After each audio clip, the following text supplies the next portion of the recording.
Hi, this is Brian. Welcome to Philosopher's Notes TV. Today we've got another great book, as always. We've got Ariane de Bonvoisin's great book, The First 30 Days. As always, great book. Philosopher's Note, 6-page PDF with maybe a dozen of my favorite big ideas.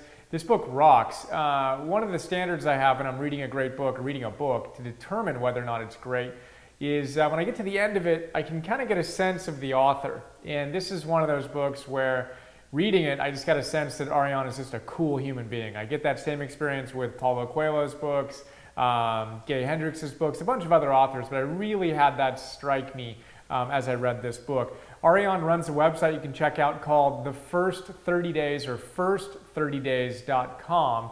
And it's all about navigating change in our lives.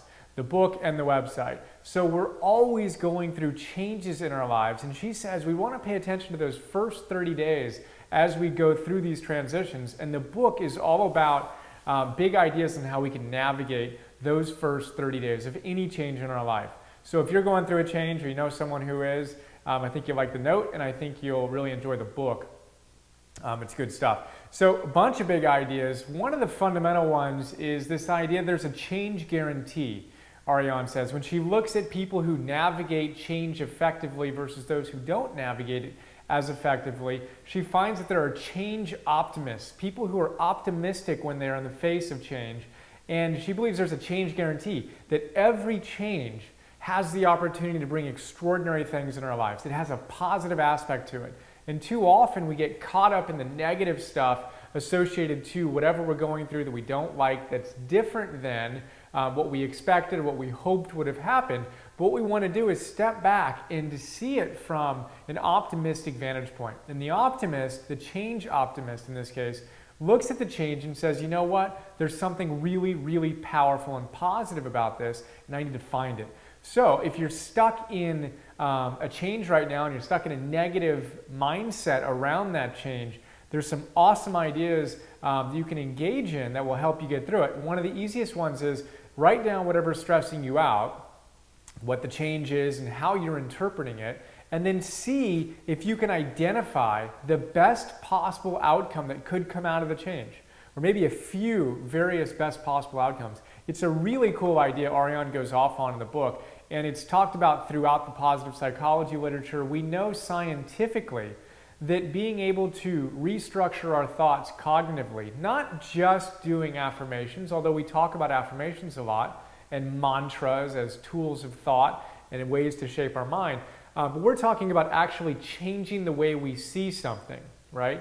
And when we can do that, we can go from the negative interpretation we have to a more positive interpretation by simply imagining what good could come out of this and what's the best possible outcome.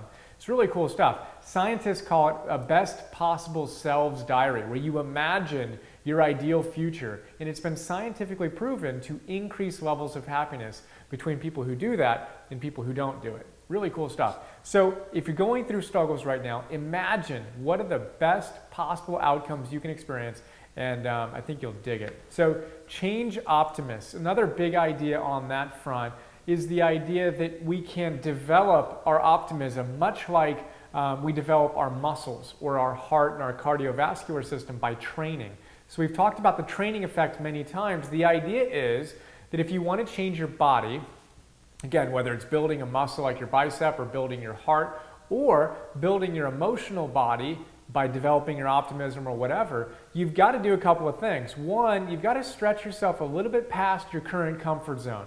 If you're just sitting there laying on your couch, emotionally or physically, you're going to adapt to that. Your body is incredibly brilliant to adapt to whatever challenges you put on it, whatever stresses you put on it. So you want to stretch just a little bit more than what you're used to, and then your body does something miraculous. It says, wow, okay, you want me to perform at this level? No problem. I will overcompensate. So you overload your body, and then your body overcompensates, and you get stronger. So that works with our body, and it works with our change muscle, as Ariane describes it. Our change muscle is how we see the world. Sonia Lyubomirsky, I mentioned in the note, she wrote a great book called The How of Happiness, where she goes off on the 12 principles of that we know scientifically increase our happiness. We have a note on that too, check out the book. But she also says the same thing.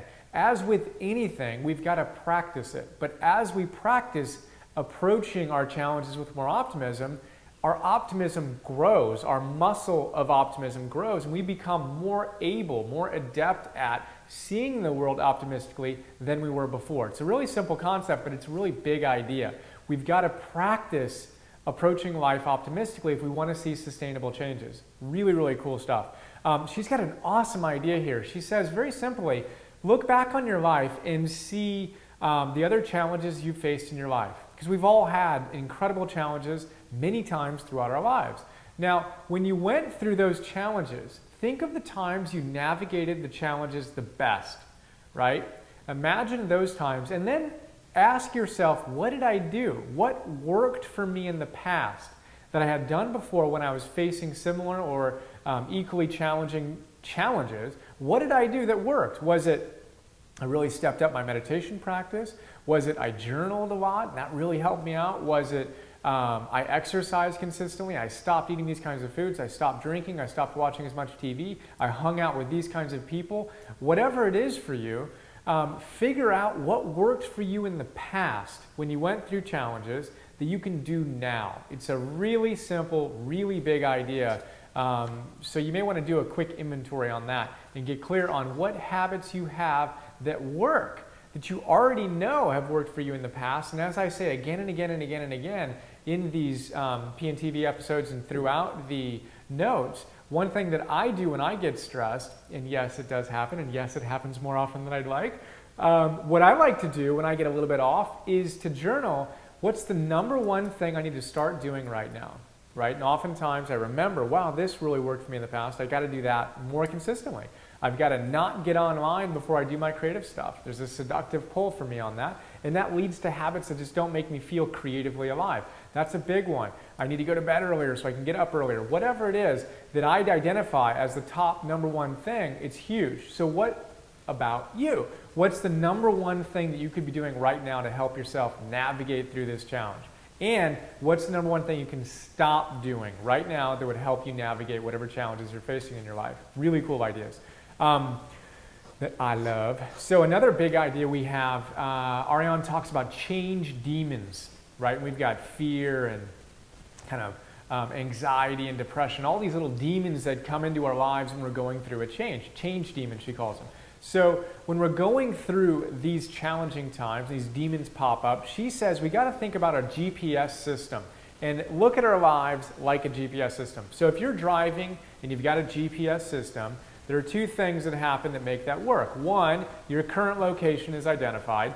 And two, very importantly, you know where you want to go, right? So if I'm in Ojai, California, which is where I am right now, and I don't know where I want to go on my trip that I'm taking geographically, I don't know if I want to go down to LA or up to San Francisco or across the Pacific to Bali.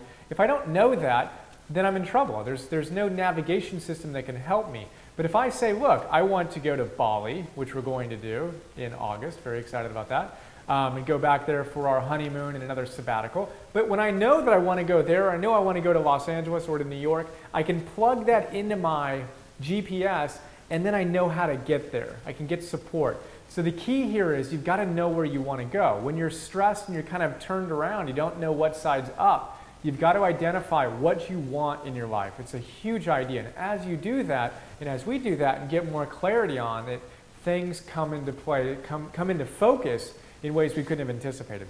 So that's a really big idea. She talks about the importance of integrating fear into our lives. Fear doesn't go away. It doesn't need to go away. We talk about this a lot in the notes. Just wave at it. Fear can be our friend. All the great performers, all the great people we admire still have fear, and they move through it, which leads us to the final idea quickly. She says if you want to navigate change effectively, you got to keep on moving. Take baby steps. So identify right now what's one thing you could do that would move you in a positive direction toward a positive outcome, and engage in that now. So that's a quick look at Ariane's great book, The First 30 Days. Hope you dug it. Share more with you soon. See ya.